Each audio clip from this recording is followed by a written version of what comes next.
자, 오늘 본문 히브리서 6장 1절의 말씀의 시작은 그러므로 라고 시작을 합니다.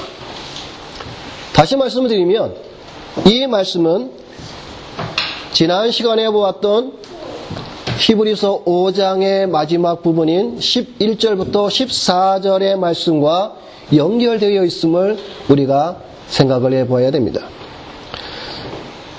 여러분의 기억을 다시 한번 되새겨 보면서 5장 11절부터 14절까지의 말씀을 한번 생각해 보기 바라기를 바랍니다. 무슨 말씀을 우리가 살펴보았습니까? 바울은 히브리 그리스인들에게 말하기를 너희들이 크리스찬이 된 지 오랜 시간이 되었지만 그 오래된 만큼 신앙의 깊이가 없음을 지적하고 책망하고 있었습니다. 그들이 신앙의 성숙에 대해서 다른 사람들을 가르칠 만한 선생의 자리에까지 서 있어야 되는 시기에도 불구하고 그들은 여전히 가르침을 받는 어린 아이, 젖먹는 자의 수준에 머물러 있었다라는 것이죠. 오늘 이 자리에 앉은 여러분은 어떻습니까? 여러분들은 지금 이 바울로부터 책망을 받고 있던 이 유대 히브리인들과 비교해 보면 여러분은 어떻습니까? 그들과 같습니까? 아니면 그들보다 부족합니까? 아니면 그들보다 뛰어나십니까? 오늘 이 자리에 여러분들은 신앙생활을 하신 지 얼마나 되셨습니까? 모태 신앙인도 있으실 것이고 5년, 10년, 30년 넘으신 분들도 계십니다.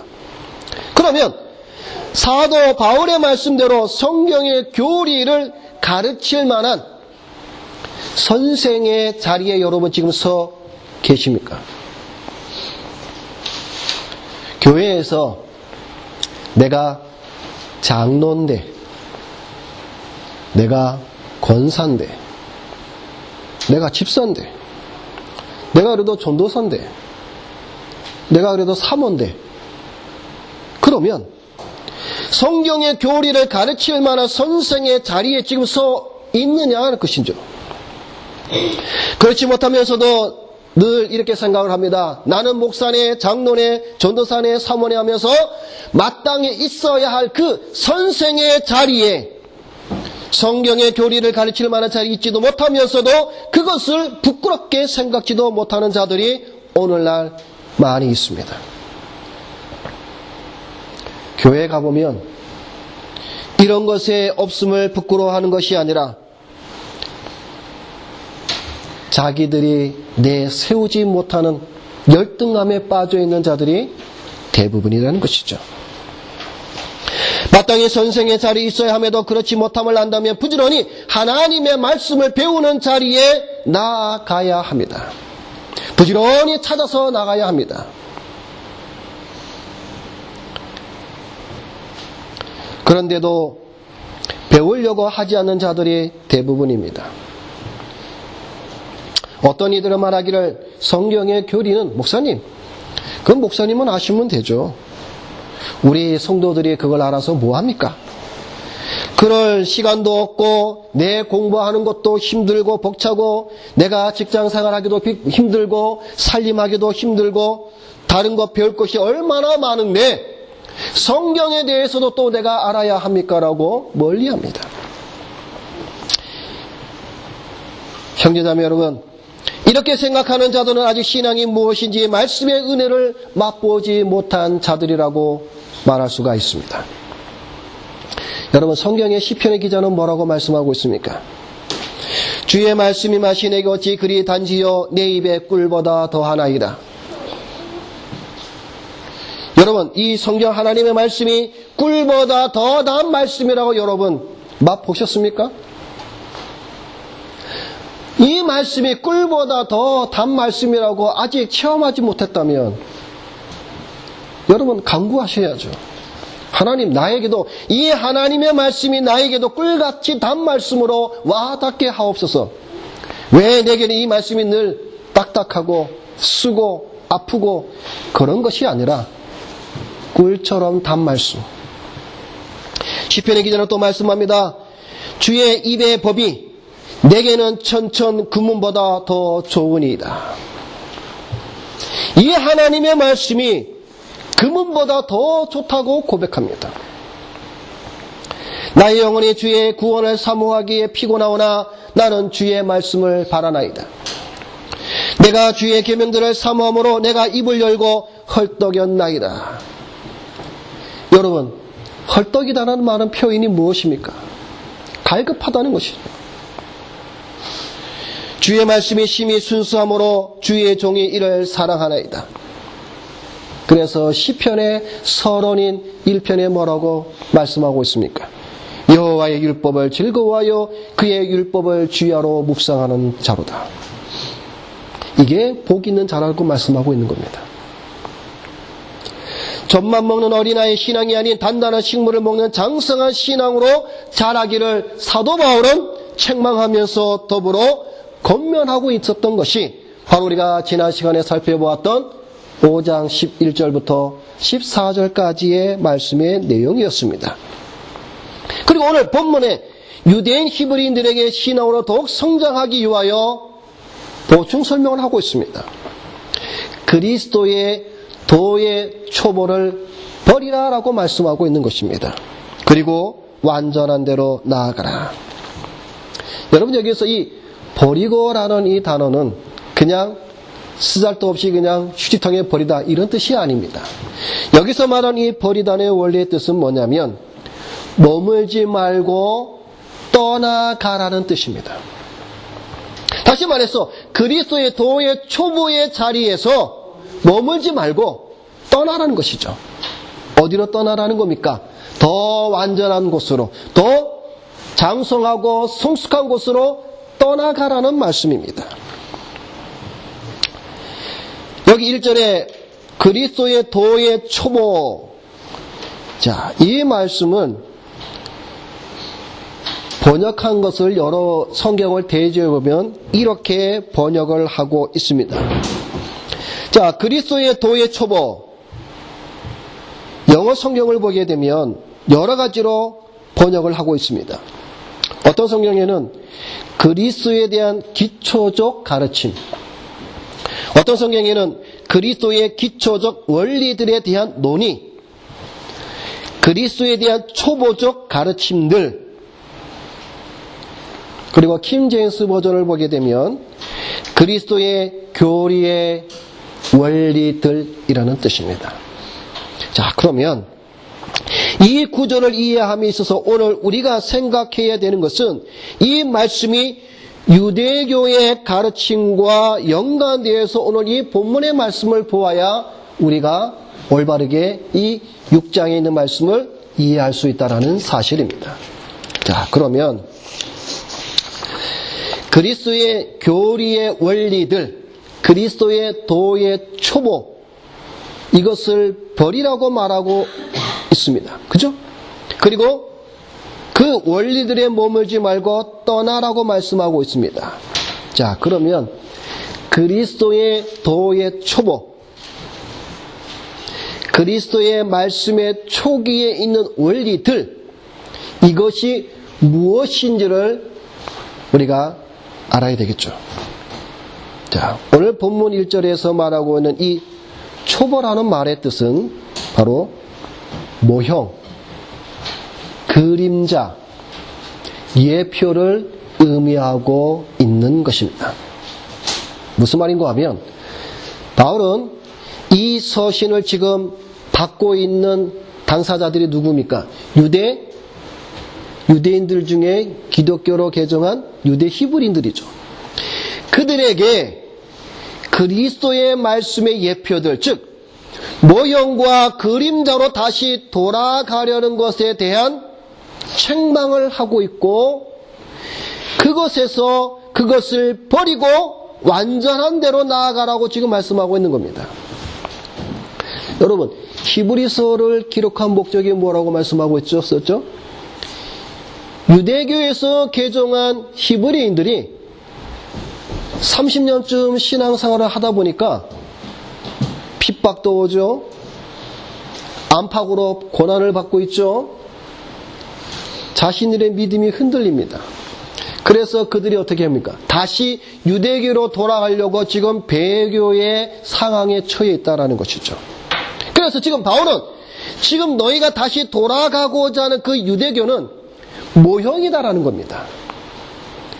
너희가 다시 붙잡으려고 하는 그것은 모형과 그림자와 예표다라는 것이죠. 다시 그리로 돌아가지 말라라고 지금 바울은 말씀하고 있는 것입니다. 구약에 나타난 그리스도에 대한 예표, 모형, 그림자 이런 모든 것들을 버리고 이제 하나님의 말씀의 본질에 서서 실체이신 그리스도 위에 믿음의 집을 세우라고 말씀하고 있는 겁니다. 그래서 2절 말씀해 보니까 교훈의 터를 다시 닦지 말고 완전한 대로 나아갈지니라라고 말씀하고 있는 것입니다. 여기 이 완전이라는 말은 1절의 초보와는 반대되는 개념입니다. 그래서 지금 사도 바울은 지금 이 1절과 2절의 이 말씀을 통해서 지금 이 유대 히브리인들에게 뭘 말씀해주고 있냐면 두 가지의 상반되는 개념을 통해서 무엇이 실체이고 무엇이 신앙의 바른 것인가를 지금 보여주고 있다는 것입니다. 자, 여러분, 모형과 그림자가 무엇입니까? 모형과 그림자는 실체와 어떻게 차이가 납니까? 실체.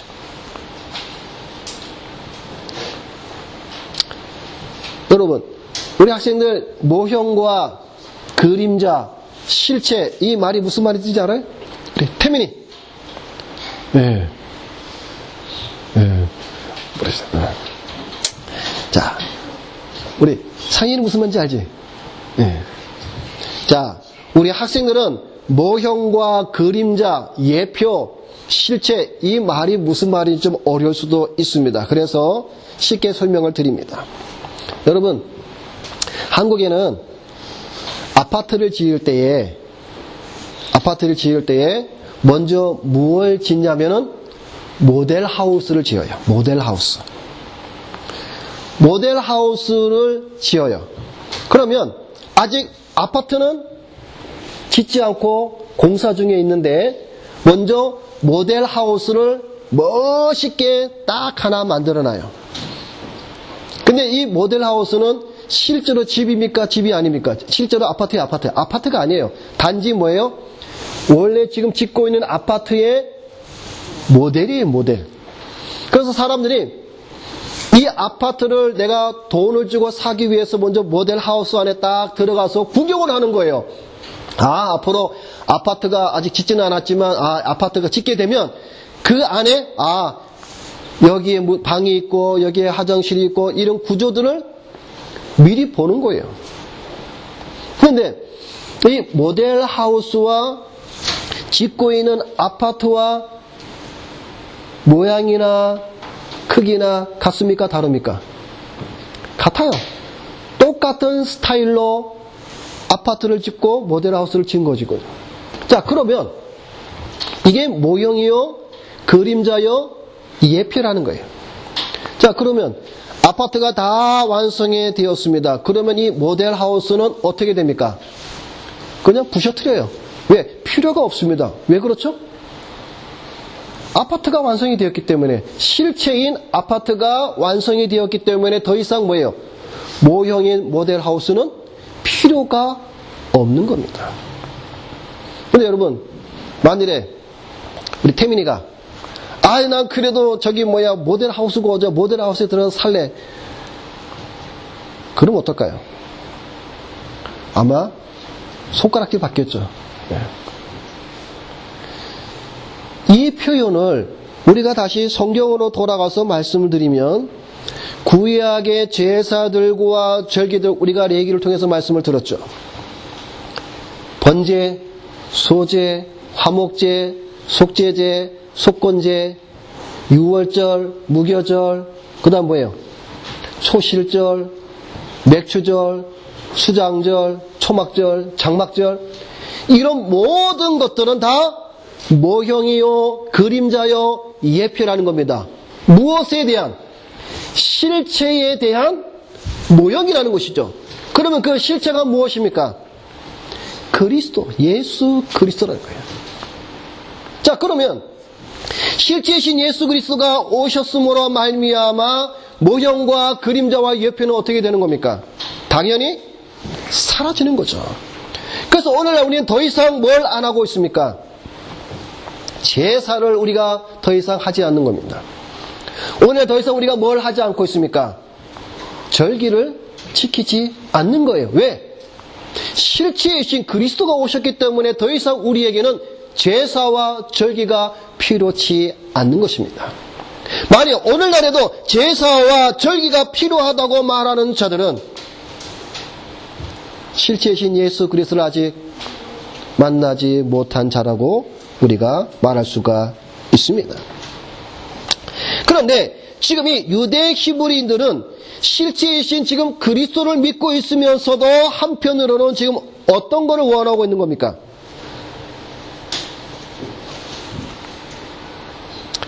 모형과 그림자와 예표로 다시 돌아가고자 하는 것이죠. 왜? 유대교로 다시 돌아가면 무엇을 해야 됩니까? 제사를 지내야 되고 절기를 지켜야 되죠. 그리고 할례도 받아야 됩니다. 그러면 어떻게 됩니까? 핍박이 없습니다. 고난이 없습니다. 왜? 지금 유대 히브리인들은 지금 안팎으로 고난을 받는데 누구로부터 지금 고난을 또 받고 있습니까? 유대인들로부터 지금 고난을 받고 있어요. 할례를 받아야 구원을 받는다. 제사를 드려야 되고 절기를 지켜야 된다라고 핍박을 받고 있어요. 그런데 30년이나 개종하여서 신앙생활을 하고 있으면서 그리스도를 믿고 있으면서도 한편으로는 이제 마음이 갈등이 되어서 배교의 자리로 한 걸음 한 걸음 옆으로 옮기는 거는 그리스도를 믿으면서 제사를 드려야 더 좋지 않을까? 그리스도를 믿으면서 절기들을 다시 지켜야 하지 않을까? 유대교로 다시 돌아가고자 하는 이 배교의 자리에 지금 들어가고자 지금 이 유대 히브리인들은 갈팡질팡하고 있다는 것이죠. 이런 상황에서 바울은 1절에 말씀하고 있는 것이죠. 버리고 완전한 대로 나아가라 말씀하고 있는 것입니다. 이 말씀의 의미가 무엇입니까? 모형과 그림자와 예표에서 실체로 떠나라는 것이죠. 다른 말로 말하면 옛 언약에서 새 언약으로 떠나라고 말씀하고 있는 겁니다. 여러분, 이 말씀을 들으면서 오늘날 우리의 모습이 배교하고자 하는 이 유대 히브리인들과 같지 않습니까? 자, 그리스도를 믿으면서 사순절을 지켜야 돼. 육신의 고난을 좀 더 가해야 내가 좀 더 믿음이 있는 것 같고, 그리스도를 믿으면서 부활절을 지켜야 내가 부활에 동참하는 것 같고, 그리스도를 믿으면서 성탄절을 지켜야 은혜가 있어 보이는 것 같은 이 풍조들, 그것도 한두 번이 아닌 매년, 여러분 매년 예수님께서 12월 25일 날 내려와야 돼요. 매년 예수님께서 3월달, 4월달 되면 맨날 십자가 못 박혀야 돼요. 이러한 풍조들이 지금 이 히브리인들이 당하고 있는 이 상황과 같습니다, 여러분. 오늘날 우리 한국교회 안에 우리 기독교의 수준이 어린아이보다 못한 수준에 머물러 있으면서도 그것을 알지 못하는 무지, 그것을 보지 못하는 소경의 상태임을 인식하지 못함이 참으로 안타깝다는 것이죠. 오늘날 우리의 교회의 수준이 어린아이에 같습니다. 도의 초보를 버리고 완전한 대로 나아가야 된다. 날마다 여전히 그 자리에 머물러 있습니다. 모형과 예표와 그림자만 늘 붙들고 있는 것이죠. 실체이신 그리스도를 붙잡지 않고 있다는 사실입니다. 성경은 버리라고 말씀하고 있는데 교회는 자꾸 꾸역꾸역 붙잡고 있습니다. 성경 말씀은 완전한 대로 나아가라 하는데 교회는 자꾸 배교의 자리로 나아가고 있습니다. 모형과 그림자를 버리고 실체이신 예수 그리스도에게 집중하며 나아가야 되는데 그러지 못한다는 것이죠. 그래서 사도 바울은 오늘 이 본문의 말씀을 통하여서 신앙의 기초 원리, 도의 초보적인 6가지의 교리의 내용을 오늘 1절, 2절에 말씀하고 있는 것이죠. 무엇입니까? 첫째는 죽은 행실로부터의 회개. 자, 여러분, 특히 이 히브리서는요, 히브리서를 볼 때 여러분이 잊지 말아야 될 점이 하나가 뭐냐면 유대교의 유대교. 유대교에 대한 관점을 가지고 이 히브리서를 봐야 올바르게 해석이 됩니다. 여기 첫 번째로 죽은 행실로부터의 회개. 여러분, 이 말을 얼핏 들으면 바른 말씀이죠. 그죠? 우리가 죽은 행실로부터 우리가 회개해야 된다. 그냥 들어보면은 맞는 말씀입니다. 그러면 지금 이 말씀이 기독교에 관한 말씀인가, 유대교에 관한 말씀인가, 우리는 살펴보아야 된다는 겁니다. 오늘 말씀 제가 서두에 유대교에 관한 관점으로 우리가 오늘 이 본문의 말씀을 보아야 된다고 말씀을 드렸습니다. 그러면 죽은 행실로부터의 회개, 이 말은 그럼 무엇을 가리키느냐 하면 죽은 행실, 바로 구약의 의식법을 말하고 있습니다. 구약의 의식법에서 회개해야 한다라는 것이죠. 자, 히브리서 9장의 말씀에 뭐라고 말씀이 기록되어 있냐면 이런 말씀이 있습니다. 하물며 영원하신 성령으로 말미암아 흠없는 자기를 하나님께 드린 그리스도의 피가 어찌 너희 양심을 죽은 행실에서 깨끗하고 살아계신 하나님을 섬기게 하지 못하겠느냐라고 말씀하고 있습니다. 근데 이 말씀 바로 앞에 9장 13절에 보면은 양과 짐승의 피에 관한 말씀이 기록되어 있습니다. 즉 죽은 행실이란 무익하고 효과 없는 구약의 의식법을 말하고 있습니다. 그것으로부터 회개해야 한다는 것이죠. 두 번째는 하나님께 대한 신앙입니다. 자, 여러분, 하나님께 대한 신앙. 자, 이 말씀도 보게 되면 틀린 말이 아닙니다. 바른 말이죠. 우리가 하나님께 대한 신앙을 가지고 있어야 되죠. 그런데 왜 지금 이 사도 바울은 이 유대인 히브리인들에게 버리라고 떠나라고 말씀하면서 6가지의 도의 초보의 말씀을 하면서 하나님께 대한 신앙도 버리라라는 의미로 말씀하고 있습니다. 그럼 이게 무엇을 말할까요? 자, 유대교와 연결시킨다고 말씀을 드렸습니다.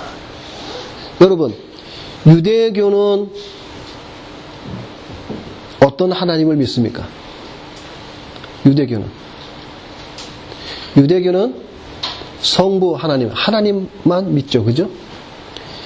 유대교는 성자 하나님, 그리스도를 하나님으로 믿습니까? 안 믿습니까? 안 믿습니다.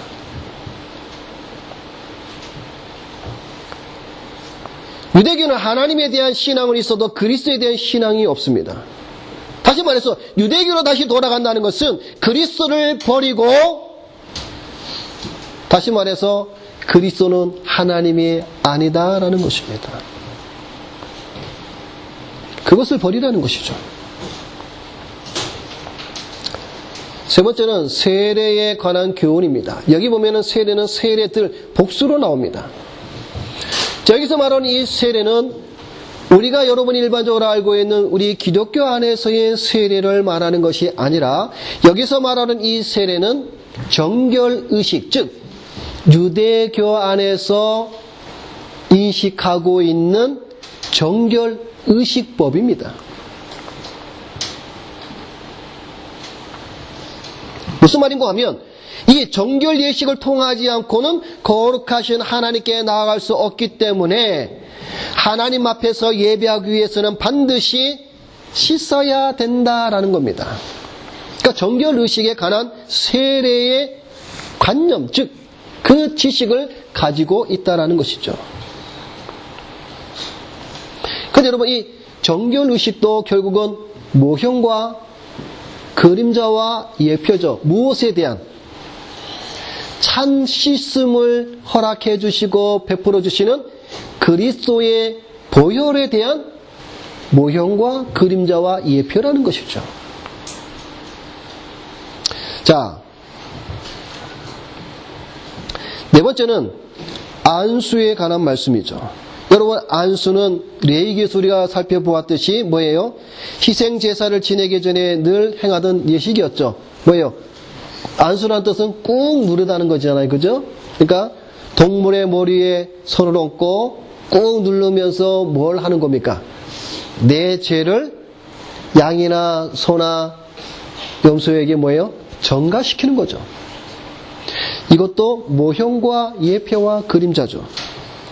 안수란 내 죄를 대신 나 대신 죽음을 당하는 희생 제물에게 넘기듯 이것이 모형과 그림자이듯 우리의 죄를 담당하는 어린 양 예수 그리스도에게 내 죄를 전가하는 그 실체를 보여주고 있는 겁니다. 다섯 번째는 죽은 자의 부활을 말하고 있습니다. 자, 여러분, 죽은 자의 부활. 자, 이 말도 틀린 말은 아니죠. 그죠? 우리가 우리가 부활을 하지 않습니까? 부활의 신앙을 가지고 있습니다. 자, 그러면 이 죽은 자의 부활, 이것은 유대인들의 가지고 있는 부활 신앙이 뭐냐면, 여러분, 그것을 생각하시면 됩니다. 예수님이 사랑하시는 마리아와 마르다와 또 누가 있었죠? 나사로가 있었죠. 나사로가 죽었죠. 그럴 때에 예수님이 그 집을 방문했죠. 그랬더니 마르다가 엉엉 울면서 예수님께 이런 말 저런 말 토하죠. 그죠? 그러면서 뭐라고 말합니까? 마르다가 주여, 마지막 날 부활에는 다시 살 줄을 내가 아나이다 라고 말을 합니다. 그죠? 마지막 날. 근데 예수님께서 뭐라고 말씀하고 계십니까? 마지막 날이 아니라 뭐라고 말씀하고 있죠?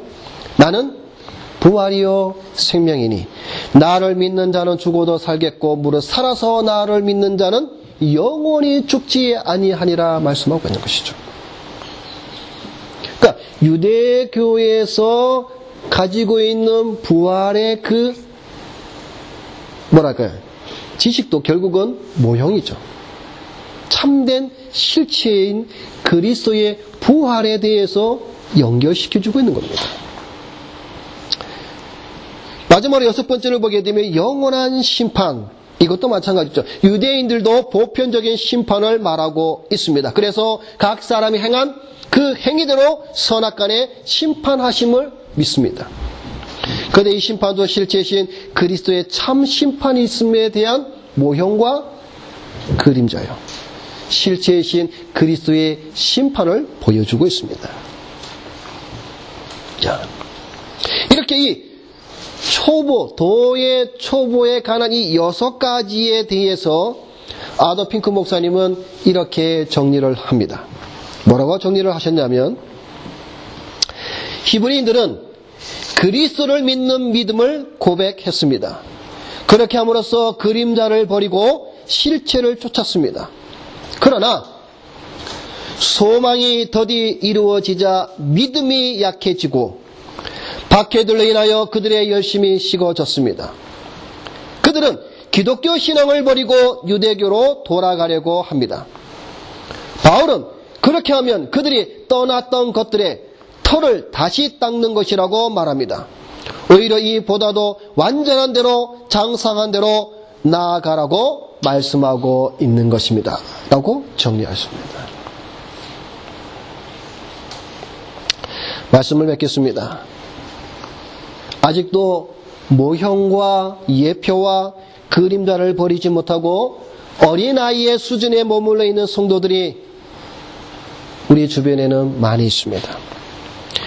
모형과 그림자를 버리고 실체이신 그리스도를 붙잡고 더 나아가 단단한 식물을 먹고 장성하며 성경의 교리를 가르칠 만한 선생의 자리에까지 그 깊이와 넓이로 나아가는 성도가 되어야 합니다. 완전한 대로 나아간다는 것은 바로 성숙을 의미하고 있는 것이죠. 그런데 이 완전한 대로 나아가는 것은 오늘 3절 말씀은 우리에게 이렇게 말씀하고 있습니다. 하나님께서 허락하시면. 무슨 말입니까? 이것은 하나님의 주권을 강조한 말씀입니다. 하나님의 주권을 강조한 조건문으로서 모든 것이 하나님께서 도와주실 때 가능하다고 말씀하고 있는 것입니다. 하나님께서 은혜 가운데 나를 도와주실 때 모형과 그림자를 버리고 단단한 식물을 먹으며 장성한데 선생의 자리까지 우리가 갈 수 있다는 것입니다. 그러나 만일 여전히 모형과 그림자와 예표를 붙잡고 완전한 대로 나아가지 않게 되면 그 마지막은, 그 결과는 멸망입니다.